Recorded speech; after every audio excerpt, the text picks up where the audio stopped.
Traoré's 800B Plan to Power, West Africa, a vision of energy, sovereignty, and renewal, opening Captain Ibrahim Traoré, the youthful and controversial interim president of Burkina Faso since October 2022, has become a symbol of audacious ambition and regional transformation.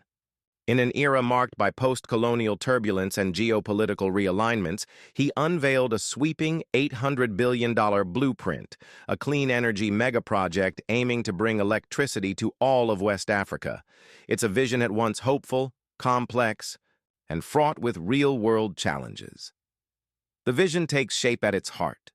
The plan centers on harnessing the region's untapped hydroelectric and solar potential, anchored by 11 massive dams on rivers like the Mohun. The goal? Electrify 15 West African nations through a smart, interconnected grid that supports sustainable development, regional integration, and energy independence. What began as a response to decades of energy deficit, where rural communities relied on candles, hospitals operated in darkness, and aid defined the energy narrative, has now blossomed into a grand strategy for empowerment, regional energy context.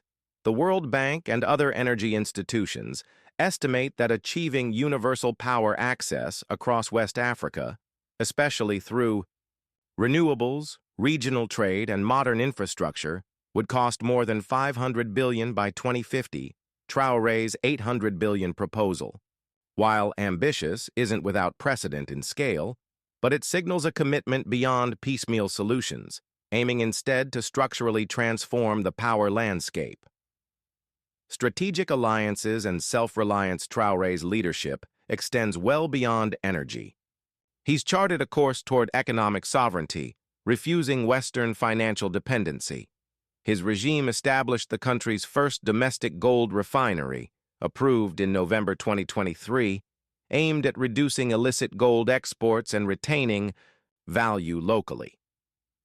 These policy shifts are interwoven with foreign realignments, expelling French military forces, cultivating new ties with Russia, Turkey, Cuba, and Iran, and aligning regional power. At the 2023 Russia-Africa Summit, Traoré signed a memorandum with Rosatom for potential small modular nuclear reactors, SMRs, a strategic technology option for urban and rural electrification.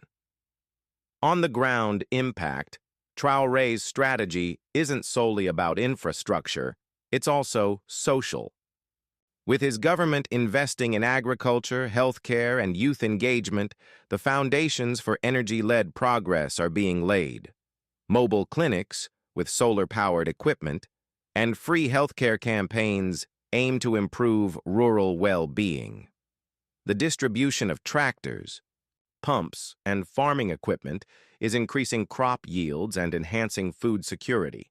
Infrastructure, such as airports and processing plants, supports deeper economic integration.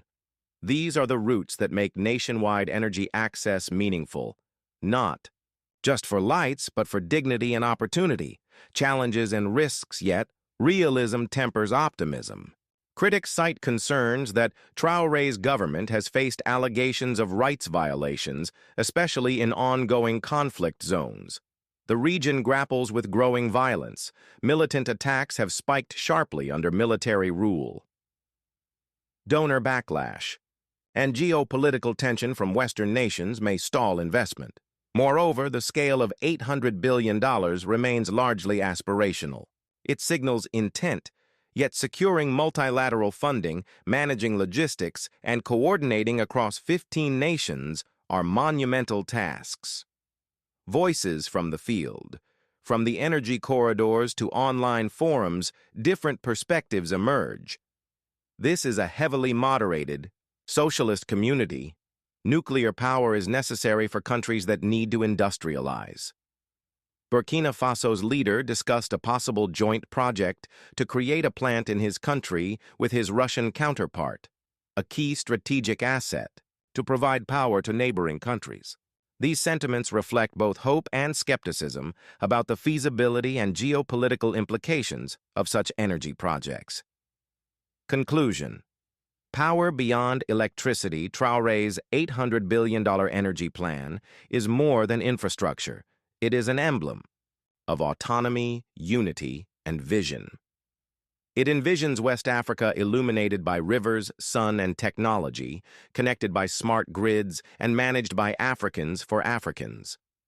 Whether it succeeds or falters, Traoré has opened a conversation not just about wattage, but about who owns the power and what energy represents in the fight for identity, development, and freedom.